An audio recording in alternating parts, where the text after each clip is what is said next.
Okay, we're back. We're on O to F. To go from O to F, we need a combination of A, B, and C. Well, first of all, we need to get from O in one corner to F in the other. How are we going to do that? Well, we need to start with O, and we need to go up to get to F. So I would go up C, over B, and then over A. Another way that we can get to F is to start along A. Go to A, B, and C, and that will get us to F. So basically, the answer for O to F is going to be vector A plus vector B plus vector C. Either way, any way you approach it, you will get to, using A plus B plus C, you will get from O to F. All right, let's try the next one. Example number 3. A boat with a forward velocity in still water of 15 meters per second is traveling across the river. At the same time, the current of 3 meters per second carries the boat downriver. Determine the resultant velocity of the boat. Well, what does this mean? I think we need to understand that when you're looking at a boat and water, there are two speeds we have to look at. One of the speeds is the speed of the boat. The other speed is the speed of the water. And one acts on the other in order to change the direction of the boat. So, let's look at, again, you have a river, and you have a boat, and this boat, for example, is traveling across the river. We'll just put a sailboat. And the idea is he is traveling with the assumption that he has in still water with no river acting on his direction, and the speed for him is 15 meters per second. Now, we also have a current of water, and that current carries the boat downriver of 3 meters per second. So it's acting on the boat. So as it's going forwards, it's being pushed down. So the resultant will be the boat will travel in the direction of the green arrow, because the river is acting on the boat such that it will carry it further downriver. And what we need to do is determine the resultant velocity of the boat. Okay, so what are we looking at here? Well, the boat is traveling across the river, and there's a downward direction of the river. So what we have here is a right angle triangle in this corner. So in order to find the resultant velocity, we need to know what angle that the boat has traveled in, plus we need to know the resultant velocity of the river as a result of what's happening here.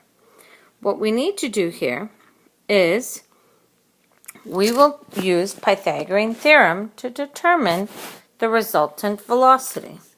The resultant velocity here is going to be in the green, okay, we'll call it R. R squared is equal to, the magnitude of R squared is equal to the magnitude of 15 squared, plus 3 squared. So we're not looking at the direction, but we're just trying to find the speed at which the resultant vector is going to be. So R is equal to the square root of 231. That's the exact value. So root 231 meters per second. And that, folks, if you were to calculate it, will just be over 15 point something. Less than 16, but definitely over 15. The next thing we need to look at is what angle is this particular boat traveling in. The angle we're looking at here is from here, over here, to here. So what angle is it being pushed downriver? That angle will be the resultant angle. To calculate that, you would have to take, looking at trig ratios, you're going to determine that the angle theta is equal to the tan inverse of 3 over 15. Using trig ratios, you'll find out that the tan ratio is what we're looking at. So theta is equal to tan inverse of 3 over 15. And that will be the angle in which it's traveling. From east, it will travel east, so many degrees theta, south. So from east, it travels so many degrees south of that easterly direction, if we're looking based on our diagram. If you drew your diagram differently, you will give me a different value, again, depending on what you had. If we're talking about bearing, don't forget, folks, we're looking out from the northerly direction. All right, let's look at the next question. Note, the zero vector has zero length and no direction. So let's look at some examples where a zero vector may result. In example 4, you're asked to simplify vector AB plus vector BA. What will that result in? Well, if you go from A to B and back from B to A, you end up with, lo and behold, a zero vector, because you end up in the exact same place you started. Let's look at the next one. B, vector A plus negative vector A. What's happening here? Well, we went from a vector A along a certain vector A, and then we turned around and went back to where we started. So where do we get? We get, again, the zero vector. So changing direction and ending back where you began will result in the zero vector. Next one, part C, you have vector A plus the zero vector. That will result in just vector A.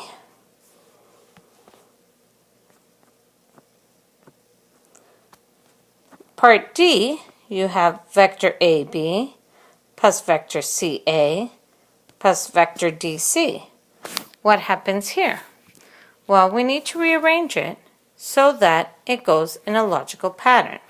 For example, DC plus CA plus AB will result in what? Will that result in our zero vector? Well, D to C, C goes to A goes to B, your result is going to actually be a non-zero vector called DB. How can I make DC plus CA plus, AB plus CA plus DC equal to 0? Well, folks, if this was a zero vector, your DC plus CA plus AD, there would have to be going from A would have to go to D in order to result in the zero vector. All right, last one. Example number 5. Express each as a single vector. So here we go. Here is A, B, C, D. And you're asked to determine vector AC minus vector BC. So AC minus BC. So how do we draw that out? A goes to C with an arrow at C, and then minus BC means that it is not going from B to C, it's going from C to B. The result in this will be